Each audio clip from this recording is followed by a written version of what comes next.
So I want to thank the organizer for giving us the possibility of presenting this talk. I will start with a review about quantum data locking. And quantum data locking is a very peculiar quantum phenomenon which provides a very strong violation of classical information theory in the quantum framework. So this phenomenon was discovered about 10 years ago, and I will review it for a while, and then I will move to recent developments, because only recently, together with all these people, Saikat Guha, Patrick Caden, Harry Crowley, Seth Lloyd, myself, Jeff Shapiro, Masahiro Takioka, Mark Weil, and Andreas Winter, all these people look again at the quantum data locking effect and put it in a more, let's say, realistic setting of noisy communication. And finally, I will discuss also possible application of this communication primitive for cryptography. Actually, a crucial point is to discuss notion of security. And because the effect of quantum data locking is based on is secure in a specific sense, which is not as strong as the commonly accepted standard for quantum key distribution.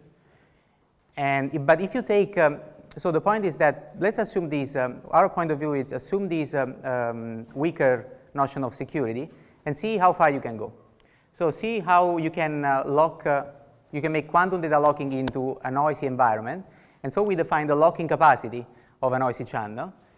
And then we can show that the weaker notion of security of quantum data locking can actually make sense in some very specific situations. So under condition, so it's not an unconditional security, but under certain condition, you can trade security, a weaker security criterion, and gain a much higher, in principle, a much higher communication rate. And you can apply this, for instance, for direct communication or key distribution, let's say locked key distribution. Okay, so this is the simple and schematic for a cryptographic setting. Eve is monitoring the environment and storing quantum information in a quantum memory. So as we learned basically this morning, in the ideal situation, you want the global state of Alice and Eve to be very close to be factorized, okay, in such a way that they are virtually uncorrelated. And you may quantify the distance according to a security parameter, which epsilon. And the distance is typically measured by the trace norm of norm 1 between the ideal and the real situation. But of course, at a certain point, Eve has to measure the quantum memory, okay, because she has to retrieve, she has to learn classical information.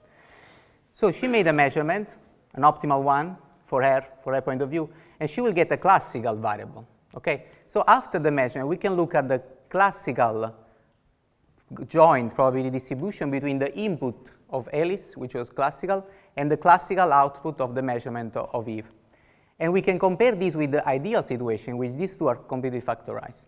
And again, we can estimate the quality of our protocol by quantifying the trace distance, this time between classical probability distribution. And again, there is an epsilon. So these two may look quite similar at the first sight, because it's reasonable at a certain point you have to measure.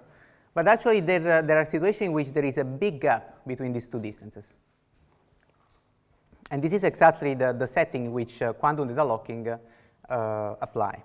Quantum data locking refers to this other notion of security. So if there are two, in terms of entropic quantities, there are two entropic quantities which are relevant to the two settings, the pre-measurement and the after-measurement setting. In the pre-measurement setting, you may compute the relative entropy between the ideal and the real state. And this is nothing but the quantum mutual information of the global state, or in other words, the whole level information of Eve about the message sent by Alice. In the after-measurement security, you have another quantity, which is the classical relative entropy related to the after-measurement probability distribution. And this quantity is known as the accessible information.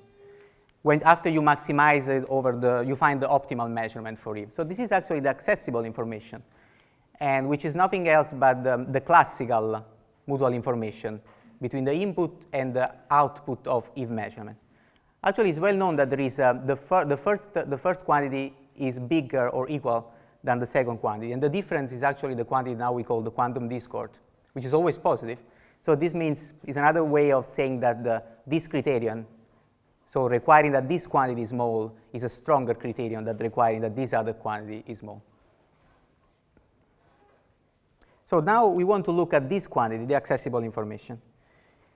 So there is this looks very reasonable as a security quantifier, but actually it's very much ill-defined.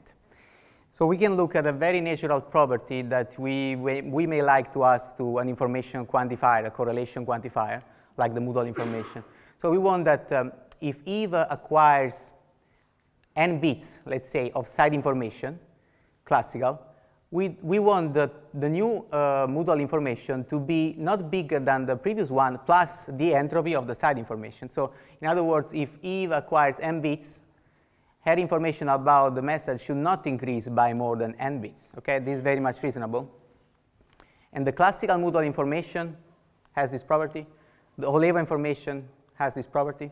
Actually, this property is so strong that a very close, very similar property was introduced as a principle of information causality, so as a physical principle to discriminate between physical theories, which are physical or not. For instance, if you look at PR box, Popescu-Rorel box, Popescu-Rorel box does not obey this total proportionality property.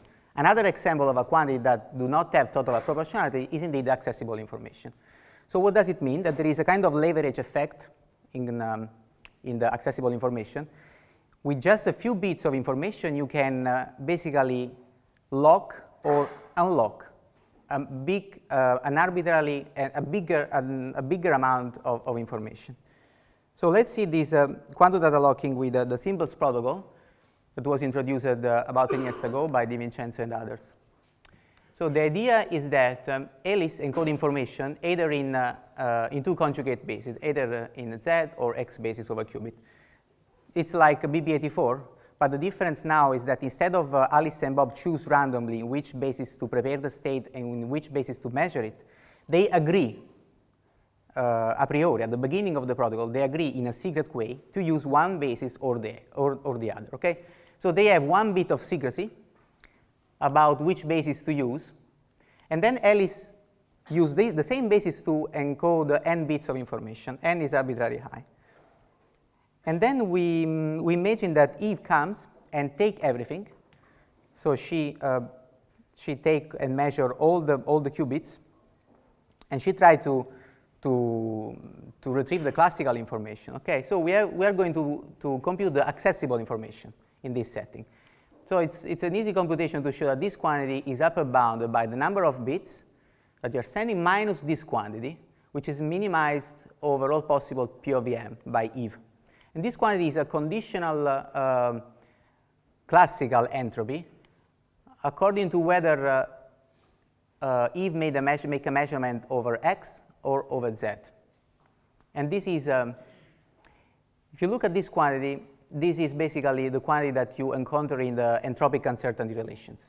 And according to entropic uncertainty relation, this quantity is never smaller than, it cannot be smaller than n over 2. Okay?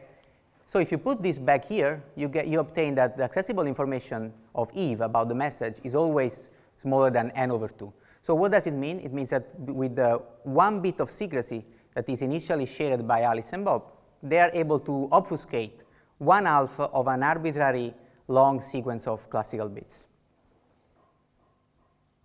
Actually, this was the first protocol, but other protocols came after that, and there are even stronger properties of quantum data locking. So suppose that instead of using just two bases, you use a certain number k of different unitaries, which of course define different bases when applied to a standard one. And then again, if you compute the accessible information of Eve, this is smaller than this quantity. And here again, we have this conditional entropy.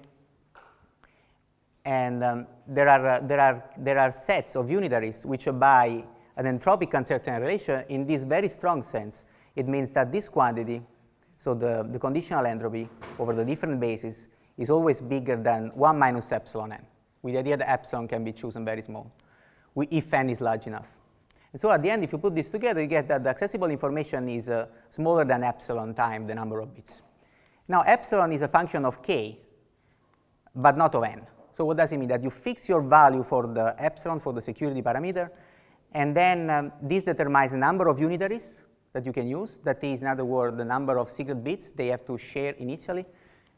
And then basically you encrypt a large an amount of classical bits as large as you like. So this idea here is depicted here. So basically, according to the secret key, they choose between different unitaries. Unitaries for encryption and decryption. Another approach, so which kind of unitaries work in this setting? One possibility to choose unitaries according to the R measure, so in a uniform way. But actually, it's possible to choose also unitaries which are far from uniformly distributed. For instance, they can also a set of unitaries of a specific form which commute each other can work. And also, these are kind of randomized approach in which you take a random unitary and you prove that with a certain probability it will work. But also there are explicit construction and even efficient in terms of computational power. Of course, you need a quantum computer because the encoding and decoding is by unitaries. Another approach is the other one, in which instead of having many unitaries determined by a classical key, you can have just a single unitary over many bits, and the key is a quantum one. So it's a subsystem. So the idea is that if Bob has access to the subsystem together with all the qubits, he can read perfectly. But if Eve instead has not access to the key, to the quantum key, she will not read at all, in terms again of the accessible information. Okay, so our idea, the question is, can we use this effect, this quantum data locking, to build a quantum Enigma machine, as Seth Lloyd named it? So the Enigma machine was a machine that was only computationally secure. It was based on the sharing of a secret key to encrypt a much larger message. But now in this case, in the quantum case, our security is not computational, it's actually information theoretical security, although in the sense of the accessible information. So this is the leverage effect, that with a short key, we are able to obfuscate a much larger amount of information. If you want to do that, there are two problems. First one is very important, it's about composability. For the very reason that total proportionality, this very key property, is not obeyed by the accessible information, we have that in general the security of accessible information, even though it's information theoretical security, is not composable. So we have to deal with this problem. The other problem is that all these protocols that I have explained before are for noiseless channel. So we are assuming a very simple setting in which Eve simply takes everything, and Bob gets nothing. And so the channel is indeed noiseless. So we have to generalize it to the noisy channel case. Okay, so composability. So again, composability means that we have our quantum data locking protocol, which is secure. But what happens if we compose this protocol with another protocol? Is the result secure in terms of course, quantified in the proper way? So example, suppose that we want to use quantum data locking in a step for a QKD protocol. So first, there is a quantum part, which is indeed quantum data locking, is used to generate a row key, okay? And then there is a classical part, which is the second part. In the classical part, Alice and Eve should communicate classical information over a public channel, right? So we need this post-processing. But during this communication, there is leakage of information to Eve. Since there is this property of total proportionality, which we don't have in the case of accessible information, so we cannot control if there are n bits of classical communication, public communication, we cannot know how much information Eve can acquire about the message given these n bits of classical communication in a public way, because there is no proportionality. And so that's why composability in general is not granted. So we have to rely on physical assumption if you want to have these, to use quantum data locking. So one possible assumption is that Eve has no quantum memory. So she has to measure the state as soon as she gets it. The other possible condition, a little bit weaker, is that Eve has a quantum memory, but the coherence time of the quantum memory is finite. Okay? Of course, this is always the case. But the point is that Alice and Bob should know how much for how long time Eve can preserve quantum information in her quantum memory. So if it is so, before moving to the second part of the protocol, Alice and Bob just have to wait. Wait until her quantum memory has become either classical because of the coherence or Eve has measured it. After that, we are again in the classical setting, and so we have classical mutual information, which gives composable security. The second problem is about locking of noisy channels. So this is again the setting. So I have only 5 minutes, so let me go very briefly. So this is one setting. One setting is in which we want the information to be locked from Eve, which is monitoring the environment. This is the standard setting for cryptography. And in which case we are going to introduce a notion of weak locking capacity. The other setting is something which has no counterpart in standard quantum key distribution. We want the message to be locked for even in the case Eve jump on Alice's lab and measure everything. Okay, so even if Eve is positioned here, we want the message to be locked. In this case, we talk about strong locking capacity. In both cases, we need a pre-sheeted key between Alice and Bob, and so we allow for a pre-sheeted key, but we want that the number of bits of pre-sheeted key do not grow linearly, but sublinearly with the number of channel uses. Okay, let me, I'll go very quickly now. So of course, when we are moving to a security criterion which is weaker, because accessible information is a weaker one, we are going to gain something, okay? So we can compare the weak locking capacity with the private capacity. So private capacity is the standard for security. This is a stronger security criterion, so we expect the locking capacity to be bigger than the private. And of course, it should be smaller than the classical capacity, which is the amount of information you can send without any requirement about security. So the question is, if this inequality is strict, if it is strict, how much is the gap? And how far we are from the classical information?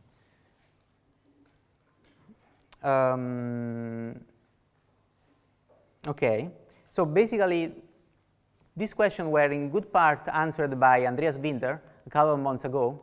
So he showed basically example of, this is an example, for instance, of a private, of a channel. This is a kind of channel which is called Hadamard channel.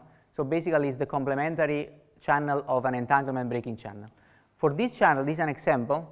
I just tell you now that the private capacity is 1 bit per channel use, but the locking capacity, weak locking, is 1 bit plus 1/2 the log of d, where d is the dimension of the system. So for system with high dimensionality, basically there is a big gap between the two quantities.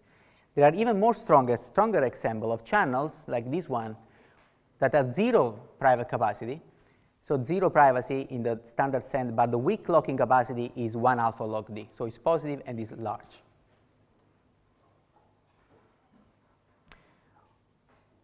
So more generally, we can have a situation in which there is a generic memoryless QD channel in the dimension. We want some encoding function and decoding function. They should at the same. We want them to at the same time to be able to lock the information and make error correction. Is that possible? Well, indeed, it turned out that it is possible to do that in principle. And for instance, you can do that using in a quantum optical setup in a way which is very much similar to an experiment in which you do quantum key distribution in a larger dimensional Hilbert space by choosing within many bases, many encoding bases and measurement bases. The difference, again, is that instead of choosing the basis randomly, Alice and Bob should agree at the beginning of the protocol about which basis to use. So if you do that, I show you, for instance, you can define protocols for locked key distribution that achieve a strong locking rate, which is just 1 bit below the classical capacity. This is true if the channel has a little bit of symmetry, like for instance a depolarizing channel. So what is the idea? The idea is to break the protocol into 2 steps. So first you have the quantum step, which is quantum data locking. You use this first step to produce a certain amount of key. Then, but this is a raw key, so you need to make error correction. You have to wait. If Alice and Bob knows how much time Eve is allowed to store quantum information, they have to wait this time or longer, and then make the second step, which is error correction, via the public channel. At that point, they have secured they are assured that they have composable security, and so they can repeat the protocol many times in order to increase the length of their secret key. At the end, they can generate this rate of secret key. Again, this is a very important assumption. They know the storage time of Eve quantum memory. So let me go to the conclusion. There is this very large gap between 2 security criteria, which both seems very much reasonable. But of course, one is weaker than the other in the sense of composability.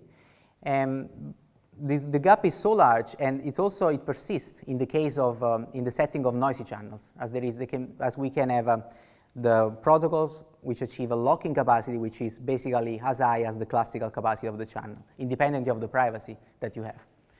And so if you are under centered assumption, so knowledge about Eve technological capabilities, they can achieve this possibility to increase the secure key generation of such a large amount.